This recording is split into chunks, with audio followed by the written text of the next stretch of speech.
আসসালামু আলাইকুম রহমতুল্লাহি ওবরকাতুহু। দেখা হয়ে গেল অনেক দিন পরে আপনাদের সাথে আবারও এলপিএস এর পর্দায় লার্নিং পয়েন্ট স্কুল, যেটি বাংলাদেশের one of the fastest growing platform. এবং আজকে দেখেন আমি আপনাদের সাথে আছি দাখিল 2025-এর ইসলামের ইতিহাস বিভাগের বিষয়টির যে সাজেশন সেটি নিয়ে।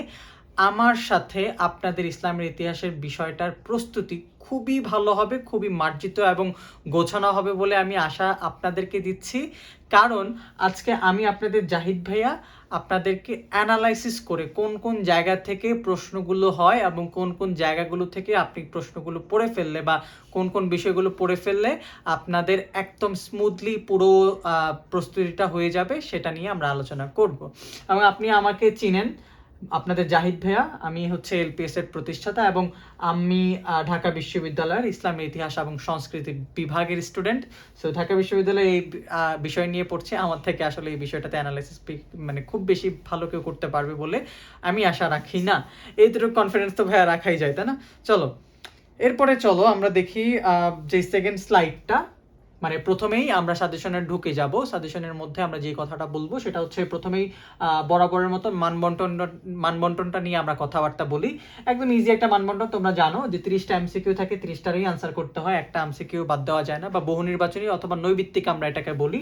30টা 30 নাম্বার। খ নাম্বারে যেটা থাকে সেটা হচ্ছে সৃজনশীল। আসলে সৃজনশীলে হচ্ছে প্রথম অধ্যায় থেকে 4টে সৃজনশীল থাকবে, তোমাকে 3টা আনসার করতে হবে। দ্বিতীয় অধ্যায় থেকে 3টা থাকবে, 2টাকে আনসার করতে হবে। তৃতীয় অধ্যায় থেকে 2টা থাকবে, একটা আনসার করতে হবে। এবং চতুর্থ অধ্যায়ও সেম, 2টা থেকে একটা আনসার করতে হবে। এভাবে দেখো 3 2 5 6 7 এভাবে এই মোট 11টা সৃজনশীল থেকে এভাবে 7টা করতে হবে। তুমি চাইলেও কিন্তু এখান থেকে 4টায় আনসার করতে পারবা না, এখানে 3টায় আনসার করতে পারবা না। তোমাকে অবশ্যই প্রথম অধ্যায় থেকে 3টা, দ্বিতীয় অধ্যায় থেকে 2টা, আর বাকি 2 অধ্যায় থেকে একটা একটা করে আনসার করতে হবে। এর বেশি কম তুমি করতে পারবে না। সো এখানে 7টা থেকে 70 এবং এমসিকিউতে হচ্ছে 30 নাম্বার, এভাবে হয়ে গেল 100 নাম্বার। এছাড়া এভাবে এমসিকিউ এভাবে মানবন্টনটা দেখালাম। এছাড়া আমাদের কমেন্ট বক্সে, হোয়াটসঅ্যাপ অথবা ফেসবুক যেখান থেকে তুমি দেখো, আমাদের এই ভিডিওর কমেন্ট বক্সে কিন্তু আমাদের হোয়াটসঅ্যাপ গ্রুপের লিঙ্কটা দেওয়া আছে। আমাদের যে কোনো ফ্রি ক্লাস এবং হচ্ছে সাজেশনের যে কোনো আপডেট কিন্তু আমরা সেই হোয়াটসঅ্যাপ গ্রুপে জানিয়ে থাকি। সাজেশনে ঢোকার আগে আমি এই কথাটা বলে নিলাম যাতে তোমরা হোয়াটসঅ্যাপ গ্রুপে জয়েন হতে ভুলে না যাও। চলো আমরা এরপরে সিলেবাসটা দেখি যে আমাদের কি কি আছে। আসলে প্রথম অধ্যায় থেকে এতগুলো আনসার করতে হবে, কিন্তু এই জিনিসগুলোর মধ্যে কি আছে?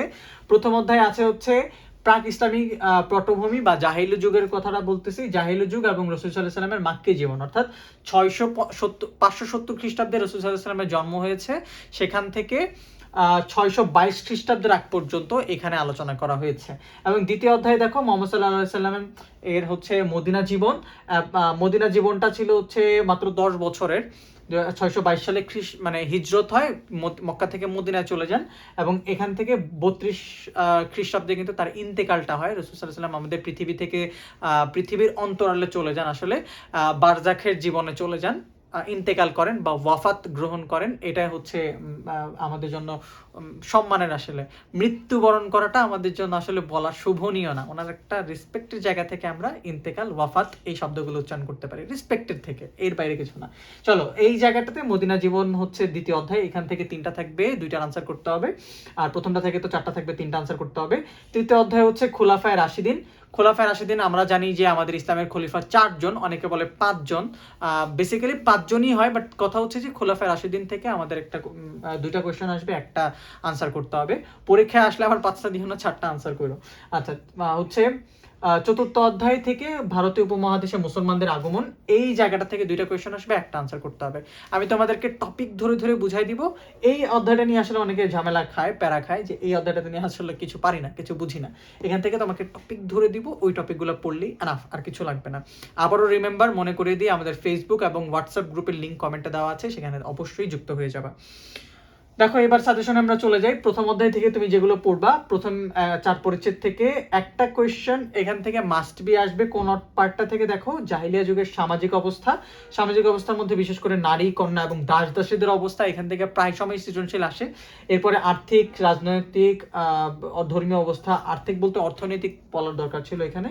এখান থেকে একটা সৃজনশীল মাস্ট বি থাকবে, প্রতি বছর থাকে। তুমি যদি তোমার বইয়ের সামাজিক, অর্থনৈতিক, রাজনৈতিক এবং ধর্মীয় অবস্থাটা বুঝে ফেলতে পারো জাহিলিয়া যুগের, একটা সৃজনশীল তুমি মাস্ট কমন পাবা, একটা সৃজনশীল মাস্ট আসবে বললাম। এরপরে আরেকটা উপরের টপিকটাতে একটু যাই, আরবের বিভিন্ন অঞ্চলের বৈশিষ্ট্য এবং ভৌগোলিক পরিচিতিটা একটু দেখবা। এটা কোন অঞ্চলটা একটু উর্বর, কোন অঞ্চলটা একটু মানে মরুভূমি, মানে মক্কা কিন্তু খুবই উষ্ণ একটা অঞ্চল, মদিনায় কিন্তু আবার ফসলের অঞ্চল, তারপর ইয়েমেন সানা এগুলো কিন্তু ফসলি জমির অঞ্চল, মানে উর্বর অঞ্চল। সো এইগুলো একটু দেখবা, কোন অঞ্চলে কি হয় না হয় এগুলো একটু দেখবা। এগুলো দেখলে হচ্ছে তোমার বেসিক জিনিসগুলো ক্লিয়ার হয়ে যাবে। এবং এখান থেকে সৃজনশীলে দেখা যায় যে হাফ টুক অনেক সময় দিয়ে দেয়, উদ্দীপকের দুইটা পার্ট থাকে, একটা হাফ টুক দিয়ে দেয়, তখন দেখা গেল যে তুমি এটা ক্লিয়ার থাকলে পারবা।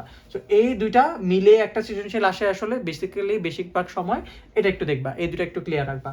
এরপরে আরবের বিভিন্ন প্রাচীন সভ্যতা, কিছু যেমন গ্রিক সভ্যতা আছে, মেসোপটেমিয়া সভ্যতা আছে, তারপরে হচ্ছে তোমার রোমান সভ্যতা আছে। এই সভ্যতাগুলোর কোনটার বৈশিষ্ট্যটা কি, কোনটা কি রকম, এটা জাস্ট মনে রাখলে হবে।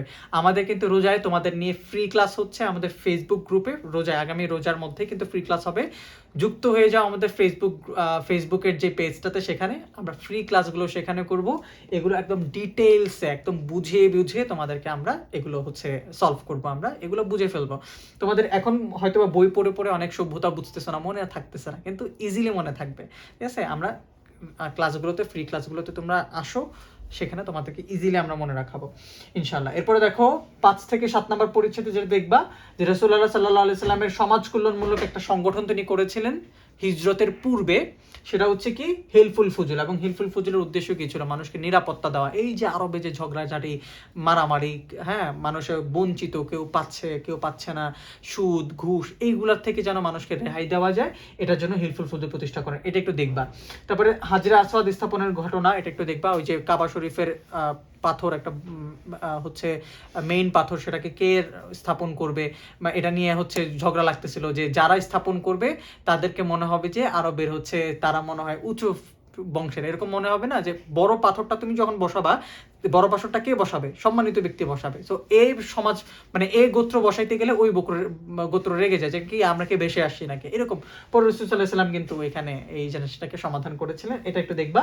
তারপরে তায়েফে ইসলাম প্রচার করতে গিয়ে রাসূল সাল্লাল্লাহু আলাইহি সাল্লামকে যে অত্যাচারগুলো করা হয়েছিল সেটা একটু দেখবা। এবং অত্যাচারের মুখে রাসূল সাল্লাল্লাহু আলাইহি সাল্লামের অসীম ধৈর্য, এই ধৈর্যটার ফলেই কিন্তু ইসলামের আসলে বিজয়টা বা বিস্তারটা হয়। আল্লাহর প্রদত্ত আসলে এই জিনিসটা, আল্লাহ প্রদত্ত, আল্লাহ তাকে দিয়েছেন যে এই ধৈর্য ধারণ করা, এবং রাসূল সাল্লাল্লাহু আলাইহি সাল্লাম তিনি ধৈর্য ধারণ করেছেন ইসলামের জন্য, আমাদের জন্য আসলে। ঠিক আছে, তো এই জিনিসগুলো একটু দেখবা। সৃজনশীলটা এভাবে এভাবে আসে, এখানে জায়গাগুলো থেকে আসে। মুসলমানদের প্রথম হিজরত কোথায় ছিল? আবিসিনিয়া হিজরতটা একটু দেখবা, একটু দেখবা। আবিসিনিয়ায় মুসলমানরা প্রথম হিজরত করতে যায় কুরাইশদের যন্ত্রণা না টিকতে পেরে। এরপরে কুরাইশরা আবার বয়কট করে, এটা আসলে একটা মর্মান্তিক ঘটনা। এগুলো একটু স্টারগুলো একটু দেখো, মাঝখানে আমি বলতে ভুলে গেছি, স্টারগুলো একটু ভালোভাবে দেখবা, যেটা স্টার বেশি গুরুত্বপূর্ণ সেটা গুরুত্ব দিয়ে পড়বা। আচ্ছা, এটা হচ্ছে মুসলমানদেরকে কুরাইশরা বয়কট করে, মুসলমানরা দুইটা পাহাড়ের পাশে আসলে আশ্রয় নেয় প্রায় 2 বছর বা 3 বছর এরকম কিছু একটা। তো এমন অবস্থা হয়েছিল যে মুসলমানরা, সাহাবীরা গাছের পাতা খেত এবং তাদের মলমূত্র ছাগলের মতন হয়ে গেছিল। ছাগল মলমূত্র মানে ত্যাগ করে কেমন, পাতা খেয়ে ওইরকম ভাবে মলমূত্র ত্যাগ করে, মুসলমানদের মলমূত্র ওইরকম হয়ে গেছিল। এতটা নির্দয়, এতটা করুণ কাহিনী আসলে কুরাইশদের বয়কটের ঘটনা। এরপরে মিরাজে রাসূল, এটা তো তুমি হচ্ছে আমরা আগে থেকে অনেকে জানি, সবে মেরাজ কয়েকদিন আগে গিয়েছে, এগুলো দেখবা। এরপরে মদিনাবাসী আউজ এবং খাজরাজ গোত্র যারা ছিল, এই যে মুসলমানদের উপরে অত্যাচার, এগুলো দেখে মদিনাবাসীরা অত্যাচার এগুলো দেখে বলতে ইসলামের সৌন্দর্য আর কি, এই মদিনার আউস এবং খাজরাজ দুইটা গোত্র ছিল, তারা রাসূল সাল্লাল্লাহু আলাইহি ওয়াসাল্লামের ইসলাম গ্রহণ করতে সম্মত হয় এবং তারা কিন্তু আকাবায় শপথ গ্রহণ করে 3 বার, একবার না 3 বার গ্রহণ করে আকাবায় শপথ। এবং এই যে মদিনাবাসী রাসূল সাল্লাল্লাহু আলাইহি ওয়াসাল্লামের কাছে শপথ গ্রহণ করলো, রাসূল সাল্লাল্লাহু আলাইহি ওয়াসাল্লাম বুঝে গেলেন যে মদিনায় আমাকে ট্রান্সফার হয়ে যেতে হবে। এরপরে আল্লাহর হচ্ছে একটা মানে নির্দেশ আসলো এবং শেষে কিন্তু কুরাইশদের অত্যাচারে রাসূল সাল্লাল্লাহু আলাইহি ওয়াসাল্লাম হিজরত করলেন। এই কারণগুলো একটু দেখবা, অত্যাচার সহ আরো কিছু কি কি কারণ ছিল, এবং হিজরত করার পরে মানে ইসলামের মধ্যে কি ইম্প্যাক্টটা পড়ে, কি গুরুত্বটা হয়, এটা একটু দেখবা। এখান থেকে সৃজনশীল আসার সম্ভাবনা অনেক, হিজরত থেকে সৃজনশীল আসার সম্ভাবনা অনেক অনেক বেশি। টপিকগুলো একটু দেখবা। এভাবে আসলে আমাদের প্রথম অধ্যায়টা শেষ হয়ে যায়। এরপরে দ্বিতীয় অধ্যায়ে যদি আমরা চলে আসি, দেখো দ্বিতীয় অধ্যায়ে মদিনা জীবনে প্রথমেই কিন্তু মদিনা সনদটা আসে। মদিনা সনদ কি? মদিনা সনদ হচ্ছে মদিনা যতগুলো গোত্র আছে সবগুলো মিলিয়ে একটা লিখিত সংবিধান হয়। এবং পৃথিবীর ইতিহাসে এই যে বাংলাদেশের সংবিধান, ইন্ডিয়ার সংবিধান, এগুলো আসে না, বাংলাদেশের রিসেন্ট টাইমে কথা হচ্ছে না সংবিধান চেঞ্জ করে ফেলতে হবে, এটা পৃথিবীর ইতিহাসে প্রথম লিখিত সংবিধান হচ্ছে মদিনা সনদ, যেটা রাসূল সাল্লাল্লাহু আলাইহি সাল্লাম করে গেছেন। এটাকে আমরা জানি? আচ্ছা, না জানলেও এটা আমরা প্রথমবার জেনে নিলাম। এবং এই মদিনা সনদের প্রয়োজনীয়তা কি ছিল, গুরুত্বপূর্ণ ধারাগুলো একটু মনে রাখবা। অনেকগুলো ধারা আছে, প্রায় 47 অথবা হচ্ছে 53 বা 52 এরকম অনেকে মতভেদ দেয়। হ্যাঁ, সো তুমি ওই সংখ্যাটা কত একটু মনে রাখবা, বলবা মতান্তর 47, মতান্তরে 51 বা 52, সরি 52 বা 53। হ্যাঁ, এরকম মতান্তর আছে। তো এগুলো একটু দেখবা, এর মধ্যে গুরুত্বপূর্ণ যেই ধারাগুলো আছে সেগুলো একটু মনে রাখবা, এবং এই মদিনা সনদের ফলে কি হয়েছিল এটা একটু দেখবা। এরপর 3টা যুদ্ধ আসে, বদর, উহুদ, খন্দক। এই 3টা যুদ্ধের যেই হচ্ছে কাহিনী, সেই কাহিনীগুলো নিয়ে সৃজনশীল হইতে পারে। যেমন বদর যুদ্ধের সংখ্যা কম, ওদের সংখ্যা বেশি, কিন্তু আল্লাহর উপর ট্রাস্ট রাখছিল, জিতে গেছিল, এরকম একটা গল্প বানিয়ে দিতে পারে। উহুদ যুদ্ধে দেখা গেল কি, যে প্রথম দিকে জিতে গেছে, কিন্তু রাসূল সাল্লাল্লাহু আলাইহি সাল্লামের ওই যে গিরিপথের মধ্যে কয়েকজনকে দাঁড়ায় থাকতে বলছিল, জয় হোক বা পরাজয় হোক তোমরা কিন্তু এখান থেকে সরবা না, কারণ পিছন থেকে আক্রমণ হইতে পারে। কিন্তু তারা সরে গেছিল, ভাবছে যে জিতে গেছে, গনিমতের মাল নিয়ে নেই। তো এই জায়গাটাতে এই যে নেতার আদেশ অমান্য করার ফলে কুরাইশরা কিন্তু আবার পাল্টা আক্রমণ করে 70 জনকে আসলে শহীদ করে দেয়। তো এইটা একটু দেখবা, নেতার আদেশ অমান্য করার কারণে এটা একটা শিক্ষা। আর খন্দক যুদ্ধ হচ্ছে যে খনন করে। তো 3টা যুদ্ধ থেকে এরকম সিমিলার ঘটনা বানায় তোমাকে সৃজনশীল দিতে পারে। এই 3টা যুদ্ধ থেকে একটা সৃজনশীল আসবে ইনশাল্লাহ, ঠিক আছে? যুদ্ধ থেকে, এই 3টা যুদ্ধ থেকে একটা সৃজনশীল আসবেই। তোমার কিন্তু এখান থেকে 3টা থেকে 2টা লিখতে হবে, আনসার করতে হবে 2টা সৃজনশীল। সো দেখো, এই 2টা জিনিস তুমি যদি ক্লিয়ার থাকো, তাহলে কিন্তু মোটামুটি আশা করা যায় 2টা এখান থেকে আসবে। মানে প্রতি বছর যেটা হয়, এভাবে যদি হয়, আমাদের অ্যানালাইসিস যেটা বলে, এই 2টা তুমি যদি ক্লিয়ার রাখতে পারো, মদিনা সনদ এবং এই 3টা যুদ্ধ, তাহলে তুমি 2টা সৃজনশীল পেয়ে যাবা। বাট এখান থেকে কি থেমে থাকবা তুমি? না, তুমি এখানে থেমে থাকবা না, তোমার সেফ জোন লাগবে। সেফ জোনের জন্য তুমি হুদায়বিয়া সন্ধিটা একটু পড়বা। হুদায়বিয়া সন্ধিটা কি হয়েছিল, এই 3টা যুদ্ধের পরে মুসলমানরা ওমরা করতে গেছিল, কিন্তু পরে কুরাইশরা বাধা দেয়, পরে একটা সন্ধি হয়, 10 বছর ধরে কোনো যুদ্ধ হবে না, এই সন্ধি হয়। হ্যাঁ, এই যে সন্ধিটা, এটা একটু দেখবা, শর্তটা গুরুত্বটা একটু দেখবা। খায়বারের যুদ্ধটা দেখবা, যে কামুস দুর্গে মুসলমানরা হচ্ছে আক্রমণ করে, এটা হচ্ছে দুর্গের যুদ্ধ, একমাত্র দুর্গের যুদ্ধ হচ্ছে খায়বারের যুদ্ধ, এটা একটু দেখবা। এরপরে মুতার যুদ্ধটা দেখো, মুতার যুদ্ধটা একটু গুরুত্বপূর্ণ। 3জন সেনাপতি এখানে শাহাদাত বরণ করেন, শেষে খালিদ বিন ওয়ালিদ সেনাপতির দায়িত্বটা গ্রহণ করে সেখানে মুসলমানদেরকে জয়ী হয়। সেই যুদ্ধে রাসূল সাল্লাল্লাহু আলাইহি সাল্লাম যেতে পারেননি শারীরিক অসুস্থতার জন্য। এবং এই যে 3জন সেনাপতির শাহাদাত, এটা দিয়ে একটা সিমিলার ঘটনা বানাইতে পারে। সেটা কোন যুদ্ধ? মুতার যুদ্ধ, এভাবে মনে রাখবা। পরে মক্কা বিজয়ের তাৎপর্য, এটা একটু কম গুরুত্বপূর্ণ, হচ্ছে কি বলে 5টা স্টার দেওয়া। তবে এটাও আসতে পারে না এরকম না। ধরো এরকম হইতে পারে, করিম সাহেব তার এলাকা থেকে বিতাড়িত হন, পরবর্তীতে সে বিজয়ী বেশে এই শহরেতে তিনি ফিরে আসেন, বিজয় হয়, তাহলে এটা হচ্ছে মক্কা বিজয়ের সাথে রিলেটেড, তাই না? এটা এভাবে আসতে পারে। বিদায় হজের ভাষণের শিক্ষাগুলো কি কি আছে সেখান থেকে আসতে পারে। এবং এই যে লাস্ট যে টপিকটা, সেটা মুসলমান হিসেবে আমাদের পড়া আসলে কর্তব্য, তবে এখান থেকে সৃজনশীল আসার সম্ভাবনা অনেক কম। কি বলছি, মুসলমান হিসেবে রাসূল সাল্লাল্লাহু আলাইহি সাল্লামের কি কৃতিত্ব, সামাজিক, অর্থনৈতিক, ধর্মীয়, রাজনৈতিক বা প্রশাসনিক সংস্কার, এগুলা মুসলমান হিসেবে আমাদের জানা দরকার। যে রাসূল সাল্লাল্লাহু আলাইহি সাল্লাম কি কি করেছেন তার জীবদ্দশায় আমাদের জন্য, ইসলামের জন্য, রাষ্ট্রের জন্য, ধর্মের জন্য, সমাজের জন্য, এগুলো আমাদের মুসলমান হিসেবে জানা দরকার। পরীক্ষার জন্য না, এটা পরীক্ষার জন্য না, পরীক্ষা ছাড়াও জীবনের জন্য এটা আমাদের জানা দরকার। এই জন্য এটা আমি এখানে রেখেছি। তবে সৃজনশীলের জন্য এটা বেশি ইম্পর্টেন্ট না, একটু লেস ইম্পর্টেন্ট, কারণ এছাড়াও আমাদের এই যে এই 2টা শিক্ষা কিন্তু আরো বড় বড় শিক্ষা আছে। তো এই জিনিসগুলো একটু পড়ে ফেলবা, এটা মাস্ট বি পড়বা। হ্যাঁ, এটা আমরা মুসলমান, এই জন্য এটা আমাদের পড়া মানে জানা দরকার। বইয়ে যেগুলো আছে সেগুলো একবার হলেও রিডিং করে শেষ করবা। এরপরে দেখো আমরা 3য় অধ্যায়ে চলে যাই। 3য় অধ্যায়ে আমরা খুলাফায়ে রাশিদিনে দেখবো। খুলাফায়ে রাশিদিন আমরা বলছি 4জন, বেসিক্যালি 5জন, বাট পরীক্ষায় আসলে 4জন দিবা। এই 4জনের মধ্যে বেশি গুরুত্বপূর্ণ হচ্ছে আবু বকর রাদিয়াল্লাহু আনহু এবং ওমর রাদিয়াল্লাহু আনহু। একটা সৃজনশীল লিখতে হবে, মানে 2টা থেকে। তো 2টা সৃজনশীল বেশিরভাগ সময় আবু বকর থেকে চলে আসে। আবু বকর থেকে একটা সৃজনশীল থাকেই, চলেই আসে, এটা এইভাবে একটাই। তার মানে আবু বকর রাদিয়াল্লাহু আনহুর যে কাজগুলো আছে, তিনি কিভাবে নির্বাচিত হন, তার যোগ্যতা কি, খলিফা হওয়ার, ভণ্ডনবীদের তিনি দমন করেন, স্বধর্মত্যাগীদের তিনি বিদ্রোহ ঠেকান, জাকাত অস্বীকারীদের দমন করেন তিনি, কোরআন সংকলন করা হয় তার আন্ডারে। হ্যাঁ, তারপর হচ্ছে এইসব কারণে তাকে ইসলামের ত্রাণকর্তা বলা হয়। কেন? এই যে এইসব কারণে বলা হয় তাকে, এইসব দমন করেন, এই জায়গাগুলো থেকে আসলে একটা সৃজনশীল চলে আসে। আবার তার একটা বক্তব্য আছে যে আমি যদি কখনো ভুল করি তাহলে আপনারা শুধরিয়ে দিবেন, এই উক্তিটা থেকেও আসে। আবু বকর রাদিয়াল্লাহু আনহু থেকে তোমার যদি সব ক্লিয়ার থাকে একটা সৃজনশীল পেয়ে যাবা। তারপরেও এরকম আছে না যে একটা বছর প্রশ্নটা একটু হার্ড করে, তাহলে কই থেকে করবে? আবু বকর থেকে না দিলেও ওমর রাদিয়াল্লাহু আনহু থেকে দিবেই, মাস্ট। তাহলে ওমর রাদিয়াল্লাহু আনহুর শাসন এবং রাজস্ব ব্যবস্থা, এটা যদি দেখে ফেলো, ক্লিয়ার, তোমার সৃজনশীল ক্লিয়ার। তারপরেও এটা একটু দেখবা, এটা একটু হায়ার ক্লাসের পড়াশোনাও আছে এখানে। আলী রাদিয়াল্লাহু তাআলা আনহুর সাথে মুয়াবিয়ার একটা যুদ্ধ হয়েছিল এবং সেই যুদ্ধের একটা সালিশি হয়েছিল জুমাতুল জন্দলে। সেখানে আলী রাদিয়াল্লাহু তাআলা আনহুকে ষড়যন্ত্র করে হারাই দেওয়া হয়। এটা একটু দেখবা, হ্যাঁ, এটা একটু ইন্টারেস্টিং লাগতেছে না, মানে আগ্রহ জন্মাচ্ছে না এই জায়গাটাতে, একটু আগ্রহ জন্মাচ্ছে, এটা একটু দেখবা, হ্যাঁ, এই পার্টটা একটু দেখবা। তবে বেসিক্যালি এই দুইটা মানে আবু বকর এবং ওমর রাদিয়াল্লাহু তাআলা থেকে জানলেই সবকিছু ক্লিয়ার হয়ে যাবে, খুলাফায়ে রাশিদিন।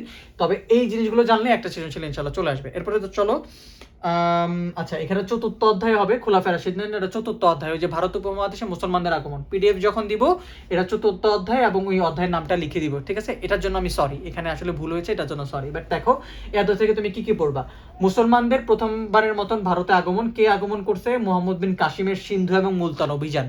মুসলমানরা প্রথমবারের মতন সিন্ধু এবং মুলতানে আসছে, যেটা হচ্ছে ভারতের মধ্যে। তো ভারতে আমরা বলতে পারি প্রথমবারের মতন মুসলমানদের আগমন। এটা কেমনে আসছে এটা একটু দেখবা, এটা একটু পড়বা, এটা বেশি গুরুত্বপূর্ণ। দেখো 7টা স্টার। এরপর দেখো গজনি বংশের শাসক সুলতান মাহমুদের 17 বার ভারত আক্রমণের কারণ এবং ফলাফল কি ছিল। সুলতান এই যে মুহাম্মদ বিন কাসিম এসে চলে গেছে, এরপরে সুলতান মাহমুদ আবার 17 বার আক্রমণ করছে, বারবার আক্রমণ করছে, এরকম যদি কোনো কিছু দেখো বারবার আক্রমণ, তাহলে সুলতান মাহমুদ, ঠিক আছে? এইভাবে। এবং এই আক্রমণের কারণগুলা কি ছিল, ফলাফলটা কি ছিল, এটা একটু দেখবা।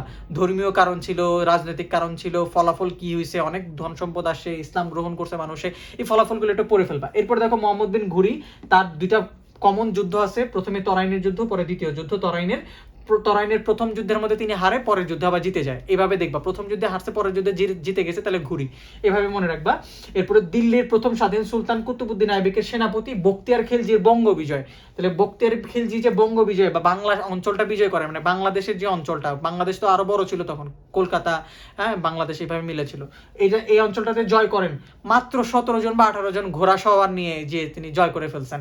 এইভাবে যদি কোনো কিছু থাকে তাহলে সেটা হচ্ছে মানে বখতিয়ার খিলজি। এই 4টা জিনিস তুমি শুধু পড়ো এই অধ্যায় থেকে, তুমি একটা না 2টা সৃজনশীল পেয়ে যাবে, আমি আশা রাখি।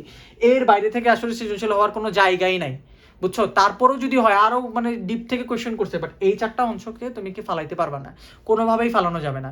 সো এগুলো তুমি ক্লিয়ার রাখো, ইসলামের ইতিহাস কিন্তু তোমার জন্য ক্লিয়ার হয়ে যাবে। সো এই ছিল আজকে আমাদের আসলে সাজেশনের ভিডিওটা। তোমাদের যদি ভালো লাগে আমাদের জন্য দোয়া করবা। আমরা ঢাকা বিশ্ববিদ্যালয়ের কিছু স্টুডেন্ট তোমাদের জন্য কাজ করতেছি, মাদ্রাসার স্টুডেন্টরা যেন ভালো করে সেই উদ্দেশ্যে কাজ করতেছি। আবার বলি, আমাদের হোয়াটসঅ্যাপ গ্রুপে এবং হচ্ছে ফেসবুক পেজে একটু জয়েন হয়ে যাও, রোজার মধ্যে ক্লাস হবে তোমাদের জন্য। সো তোমাদের জন্য শুভকামনা জানিয়ে আজকে এই পর্যন্ত রেখে দিচ্ছি, নতুবা ভিডিওটা অনেক বেশি লং হয়ে যাবে। দেখা হবে অন্য কোনো ভিডিওতে। আসসালামু আলাইকুম।